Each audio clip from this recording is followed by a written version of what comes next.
Lectura del libro del profeta Jeremías. En aquellos días los sacerdotes y los profetas dijeron a los jefes y al pueblo: ese hombre, Jeremías, merece la muerte porque ha profetizado contra esta ciudad, como ustedes mismos lo han oído. Pero Jeremías les dijo a los jefes y al pueblo: el Señor me ha enviado a profetizar todo lo que han oído contra este templo y esta ciudad. Pues bien, corrijan su conducta y sus obras, escuchen la voz del Señor su Dios, y el Señor se retractará de la amenaza que ha pronunciado contra ustedes. Por mi parte, yo estoy en manos de ustedes. Hagan de mí lo que les parezca justo y conveniente, pero sépanlo bien, si me matan ustedes, la ciudad y sus habitantes serán responsables de la muerte de un inocente, porque es cierto que el Señor me ha enviado a ustedes para anunciarles todas estas cosas. Los jefes y todo el pueblo dijeron a los sacerdotes y a los profetas: este hombre no merece sentencia de muerte, porque nos ha hablado en nombre del Señor nuestro Dios. Entonces Ahicam, hijo de Safán, defendió a Jeremías para que no fuera entregado en manos del pueblo y lo mataran. Palabra de Dios. Defiéndeme y ayúdame, Dios mío. Sácame de este cieno, no vaya a ser que me hunda. Ponme a salvo, Señor, de los que me odian y de estas aguas tan profundas. Defiéndeme y ayúdame, Dios mío. No dejes que me arrastre la corriente y que me trague el remolino. No dejes que se cierre sobre mí la boca del abismo. Defiéndeme y ayúdame, Dios mío. Mírame enfermo y afligido. Defiéndeme y ayúdame, Dios mío. En mi cantar exaltaré tu nombre, proclamaré tu gloria agradecido. Defiéndeme y ayúdame, Dios mío. Se alegrarán al verlo los que sufren. Quienes buscan a Dios tendrán más ánimo, porque el Señor jamás desoye al pobre, ni olvida al que se encuentra encadenado. Defiéndeme y ayúdame, Dios mío. Dichosos los perseguidos por causa de la justicia, porque de ellos es el reino de los cielos, dice el Señor. El Señor esté con ustedes. Lectura del Santo Evangelio según San Mateo. En aquel tiempo el rey Herodes oyó lo que contaban de Jesús y les dijo a sus cortesanos: es Juan el Bautista que ha resucitado entre los muertos, y por eso actúan en él fuerzas milagrosas. Herodes había apresado a Juan y lo había encadenado en la cárcel por causa de Herodías, la mujer de su hermano Filipo. Pues Juan le decía a Herodes que no le estaba permitido tenerla por mujer, y aunque quería quitarle la vida, le tenía miedo a la gente, porque creían que Juan era un profeta. Llegó el cumpleaños de Herodes, y la hija de Herodías bailó delante de todos, y le gustó tanto a Herodes que juró darle lo que le pidiera. Ella, aconsejada por su madre, le dijo: dame sobre esta bandeja la cabeza de Juan el Bautista. El rey se entristeció, pero a causa de su juramento y por no quedar mal con los invitados, ordenó que se la dieran, y entonces mandó degollar a Juan en la cárcel.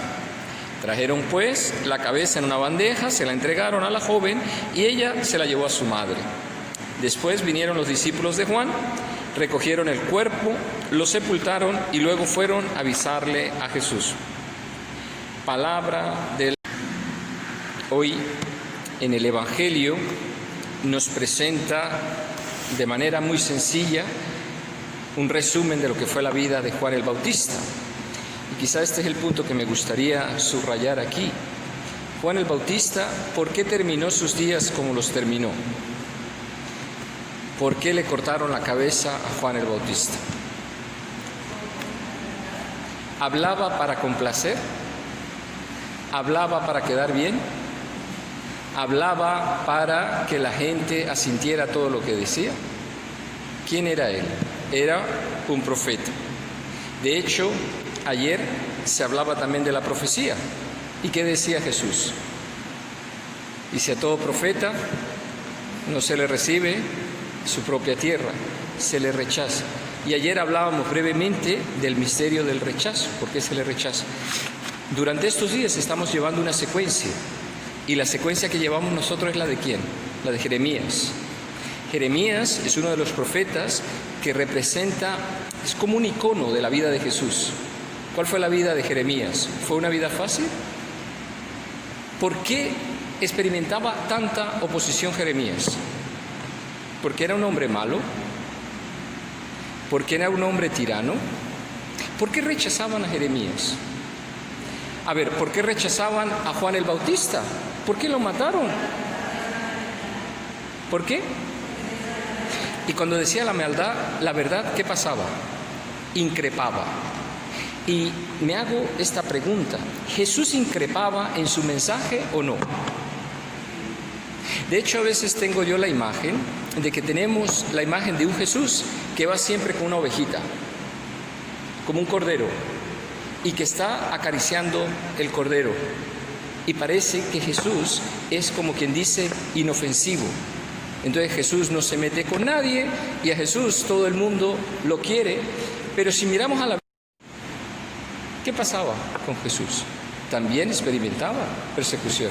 ¿Qué nos decía la antífona al inicio del Evangelio de hoy? Dichosos ¿quiénes? Los perseguidos. Y yo les quisiera preguntar, ¿experimenta la iglesia persecución hoy o no? Estaba leyendo un artículo esta mañana justo, en China. Yo tuve la gracia de poder estar en China. Es impresionante. ¿Saben ustedes cuál es la última que están sacando el gobierno allí? Yo diría, no estamos muy lejos aquí. Están en algunos sectores prohibiendo las imágenes de Jesús. Y en vez de tener las imágenes de Jesús, están imponiendo que se quiten esas imágenes y se pongan las imágenes de Mao Zedong, de su líder. Porque tiene que estar en los lugares de culto, en los lugares... ¿A quién se le tiene que dar culto? Y entonces yo les pregunto, ante eso, ¿qué tiene que hacer la iglesia? ¿Tiene que la iglesia asentir a eso? ¿O tiene que la iglesia hablar? De las últimas reuniones que tuvimos el clero, ¿saben ustedes cuál fue el tema de la última reunión? Porque claro, últimamente con todo lo que estamos viviendo no podemos tener reuniones, no nos podemos reunir. Pero la última reunión fue la profecía dentro de la iglesia.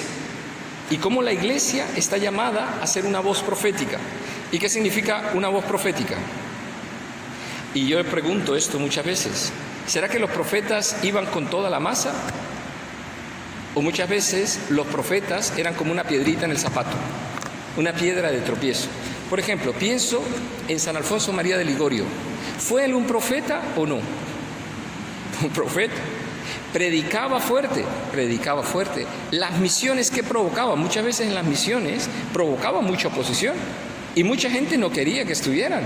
Estaba predicando contra la prostitución. Entonces, díganme ustedes, ¿los que tenían bares estaban contentos con esas misiones?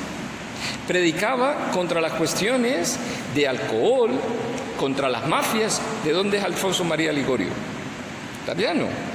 Entonces, ciertamente no las mafias como las tenemos ahora, pero que siempre habían también chanchullos. ¿Y qué pasaba cuando hablaba? Pues creaba polémica. De hecho, San Alfonso María de Ligorio también es uno de los maestros de lo que es llamada la teología moral y escribió mucho sobre este tema. Y muchas veces recibió oposición porque tenía que presentar la doctrina.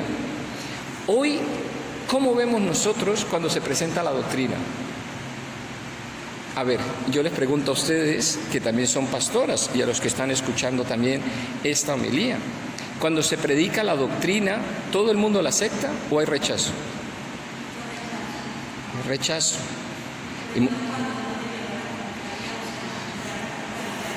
Entonces, muchas veces se establece allí una fuerza de oposición. ¿Y qué nos recuerda el Evangelio? ¿Qué nos recuerda la palabra de Dios? ¿Qué hay que hacer ante la oposición? ¿Qué hay que hacer cuando vienen también momentos de conflicto? ¿Hay que venderse?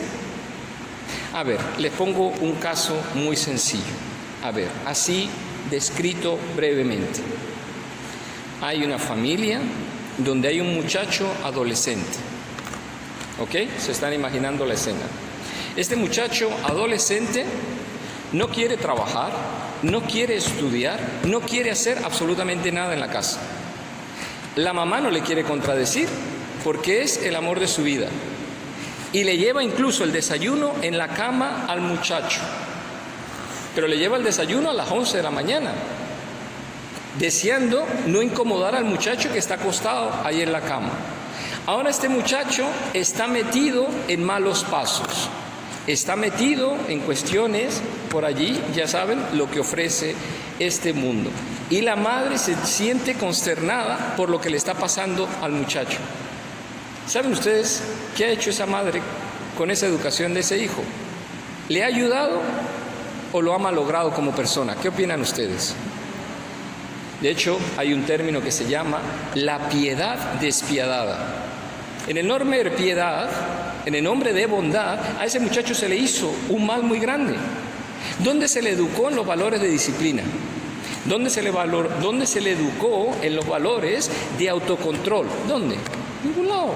¿Qué se le hizo? Se le dejó hacer lo que quería.